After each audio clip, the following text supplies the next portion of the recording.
Cô bé gái này đang một mình chơi đùa ngoài công viên, bất chợt nhìn thấy một cảnh tượng kinh hoàng. Một con mèo đang ăn thịt chính đứa con của nó. Cô bé hoảng sợ bèn gọi mẹ đến, hỏi vì sao con mèo lại làm điều tàn nhẫn như vậy. Thế nhưng người mẹ chỉ im lặng, cầm lấy tảng đá và tiến đến, đập chết con mèo trong ánh mắt đầy bàng hoàng của cô bé. Bộ phim chuyển cảnh nhiều năm sau, bé gái tên Vera khi ấy giờ cũng đã trưởng thành. Cô có một đứa em trai tên là Dino. Hôm đó là ngày đầu tiên, gia đình ba người bọn họ chuyển đến sống ở một thị trấn mới. Bố của hai chị em đã bỏ đi 2 năm trước, nên mọi việc trong nhà đều một tay người mẹ tên Janti gánh vác. Nhìn thấy hoàn cảnh khó khăn, ông chú họ hàng tên là Zaman cũng chủ động đến giúp một tay. Bà Janti dự định mở một tiệm cắt tóc ở thị trấn để làm ăn. Vera mừng cho mẹ khi thấy bà đã ổn định tâm lý, vì chỉ mới vài tháng trước, bà ấy còn phải điều trị trầm cảm. Suốt ngày thu mình ở trong phòng, chìm trong nước mắt và những suy nghĩ tiêu cực. Mặc dù vậy, Vera nói với chú Zaman rằng mẹ mình dạo gần đây có những biểu hiện kỳ lạ.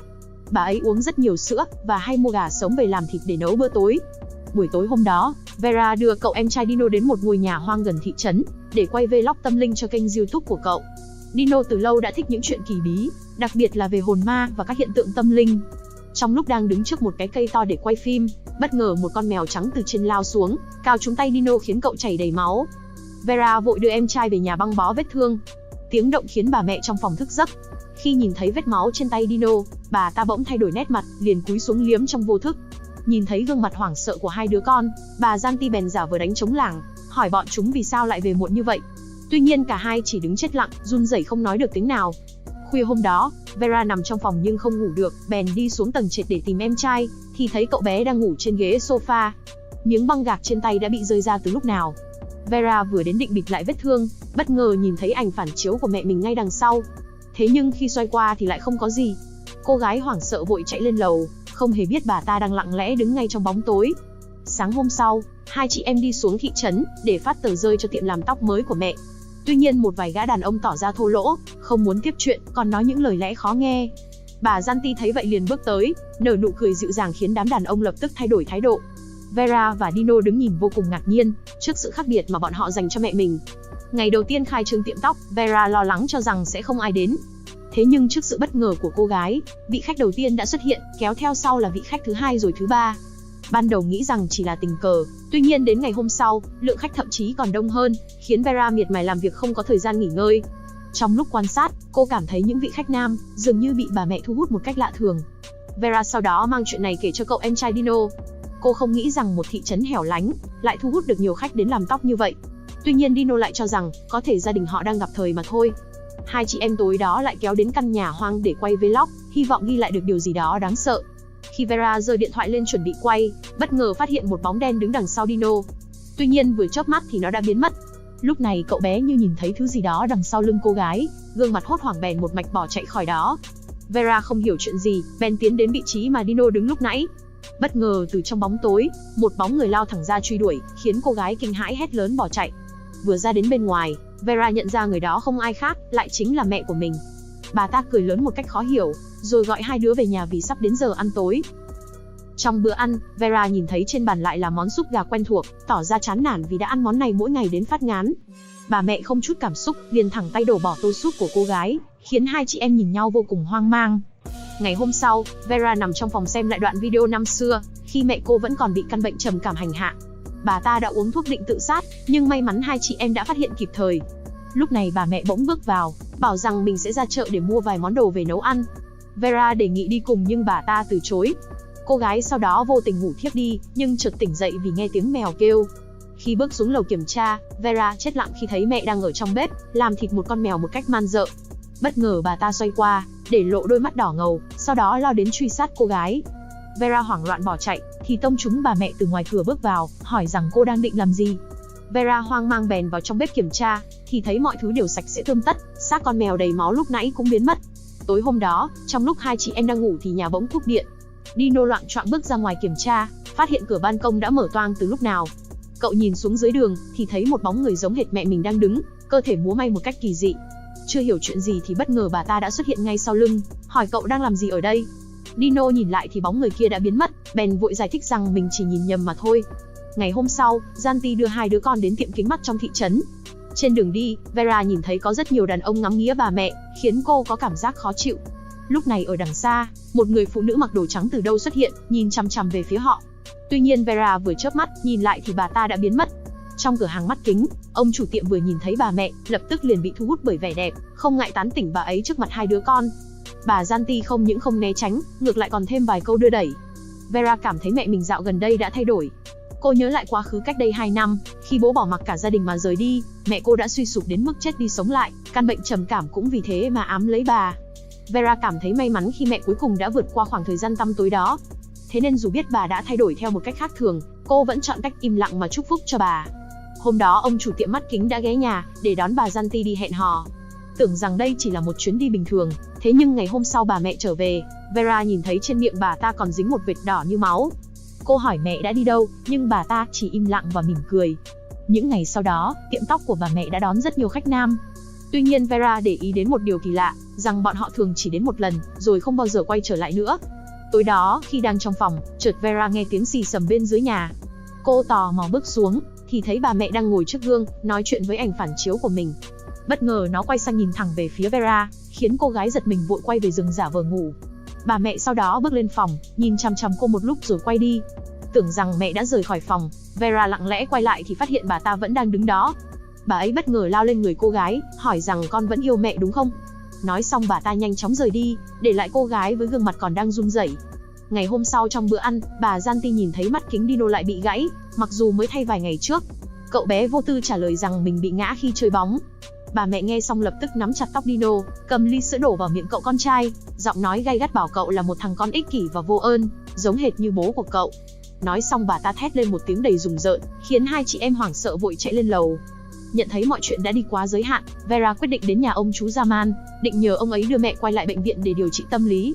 Tuy nhiên khi đến nơi, thì phát hiện bà ta đã có mặt ở đó từ lúc nào. Bà mẹ bước đến giở giọng nhỏ nhẹ, bảo rằng dạo gần đây mình đã chịu nhiều áp lực nên mới cư xử không đúng. Bà ta xin lỗi Vera, còn hứa sẽ quay lại điều trị tâm lý vì hai đứa. Ngày hôm sau, ông chú Zaman đã lái xe đưa bà mẹ về từ chỗ khám bệnh. Vera cảm thấy lo lắng nên đến hỏi han, nhưng ông ta trả lời qua loa rằng mọi việc đều ổn. Tưởng rằng những chuyện kỳ lạ đến đây sẽ kết thúc, thế nhưng tối hôm đó, Vera lặng lẽ đến phòng tắm thì chứng kiến một cảnh tượng kinh dị. Mẹ cô đang ngồi trong bồn tắm pha đầy sữa, tay cầm xác một con gà, cho máu vào miệng nhâm nhi một cách đầy thích thú. Vera kinh hãi không nói nên lời, ngày hôm sau bèn cùng cậu em trai Dino đến bệnh viện. Cô muốn xác minh việc mẹ có thực sự đi điều trị tâm lý hay không. Bà bác sĩ bảo rằng đã hơn 1 năm, bà Janti không quay lại bệnh viện hay có liên lạc gì với họ.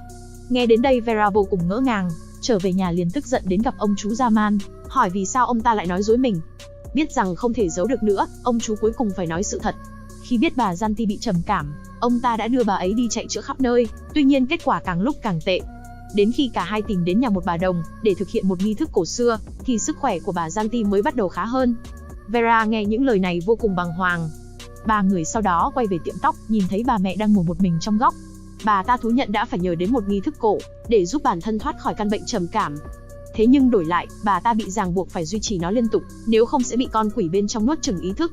Nói đến đây bà mẹ tiến lại gần Vera, giọng khẩn thiết cầu xin cô đưa mình đến tìm bà đồng nhờ giúp đỡ, trước khi cơ thể này hoàn toàn rơi vào tay của nó.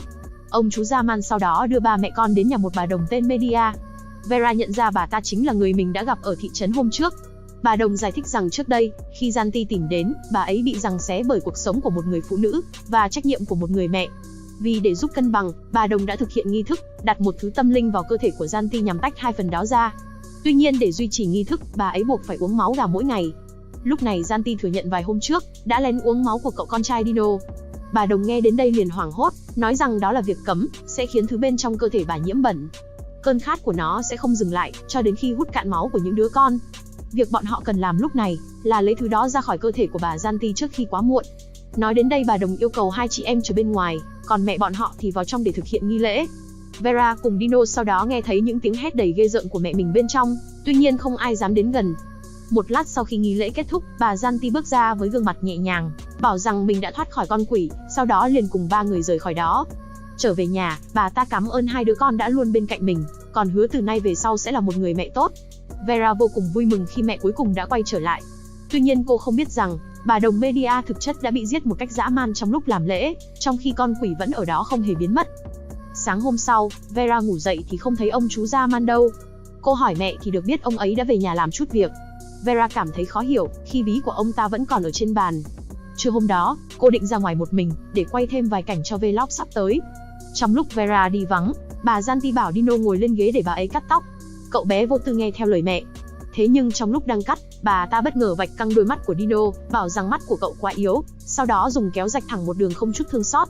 Lúc này ở chỗ Vera, nói dối ra ngoài nhưng thực chất là đi tìm ông chú Zaman. Cô đến nhà nhưng không thấy ông ta đâu. Trên đường quay về, Vera thử gọi điện thoại, thì nghe thấy tiếng chuông phát ra từ căn nhà hoang gần đó. Cô tò mò bèn đi vào kiểm tra, thì phát hiện một cảnh tượng kinh hoàng. Hàng loạt thi thể đàn ông bị treo lơ lửng, tất cả đều là người dân trong thị trấn. Trong số đó có cả xác của ông chú Zaman. Vera hoảng loạn vội chạy về tiệm tóc, thì thấy Dino ngồi đó với đôi mắt chảy đầy máu. Chưa hiểu chuyện gì, bất ngờ bà mẹ từ bên trong lao thẳng về phía cô gái. Đến khi tỉnh lại, Vera nhìn thấy bản thân đang bị trói ở nhà, Dino thì ngồi trước mặt không chút phản ứng. Đúng lúc này bà mẹ xuất hiện với cơ thể đầy máu. Đôi mắt bà ta đã hoàn toàn biến đổi, như thể đã hòa làm một với con quỷ bên trong. Nó bước đến cạnh Vera, bảo rằng từ trước đến giờ, mẹ của cô đã sống một cuộc đời đau khổ, hoàn toàn bị vắt kiệt, không bao giờ được sống cho bản thân mình. Nếu không có nó, bà ta có lẽ đã chết từ lâu lắm rồi. Con quỷ tuyên bố từ giờ, nó sẽ sống thay cho phần của bà ấy. Còn những kẻ chỉ biết gây rắc rối như cô gái, thì nên cút xuống địa ngục. Nói xong con quỷ đưa cho Dino một cây kéo, yêu cầu cậu chứng minh tình yêu dành cho mẹ, bằng cách giết chết chị gái của mình. Dino sau đó bước đến gần Vera. Thế nhưng thay vì đâm chết cô gái, cậu lại thì thầm vào tai một câu, rằng sẽ luôn ở bên cạnh bảo vệ cô. Nói xong Dino cởi dây trói cho Vera, rồi bất ngờ lao đến tấn công con quỷ. Tuy nhiên vì hai mắt đã bị mù, nên cậu hoàn toàn không thấy gì, cuối cùng lại bị đánh ngã ra sàn. Vera chớp thời cơ liền xông đến, nhưng liền bị con quỷ hất văng lên bàn. Nó sau đó cầm cây kéo định tự tay tiễn cô xuống địa ngục. Thế nhưng ngay giây phút cuối cùng, bàn tay của con quỷ bỗng dưng khựng lại, như thể có gì đó bên trong đang chống cự nó. Vera nhìn vào tấm gương đằng sau, thì bàng hoàng khi thấy con quỷ đang tách ra làm hai bản thể. Trong đó mẹ cô đang cố gắng chống lại con quỷ bằng tất cả sức lực. Bà ta ép cây kéo quay ngược về phía mình. Vera không còn cách nào khác, phải đâm mạnh cây kéo vào người bà ấy. Con quỷ thét lên một tiếng đầy kinh hoàng rồi ngã gục xuống sàn. Sau khi mọi chuyện đã kết thúc, linh hồn bà mẹ bỗng xuất hiện trước mặt Vera, nói lời xin lỗi và tạm biệt cô gái trước khi rời đi. Vera vô cùng hối hận khi suốt khoảng thời gian trước đây, không thể làm được gì cho mẹ, để bà phải một mình gồng gánh và chịu đựng. Dù cái giá phải trả là quá đắt, thế nhưng nhờ đó mà hai chị em mới hiểu được, tình yêu mà mẹ dành cho bọn họ lớn đến nhường nào. Bộ phim đến đây cũng đã hết. Bạn có suy nghĩ gì sau khi xem, hãy để lại bình luận bên dưới. Đừng quên nhấn like, đăng ký kênh để không bỏ lỡ những bộ phim hấp dẫn sắp tới. Xin cảm ơn và chào tạm biệt.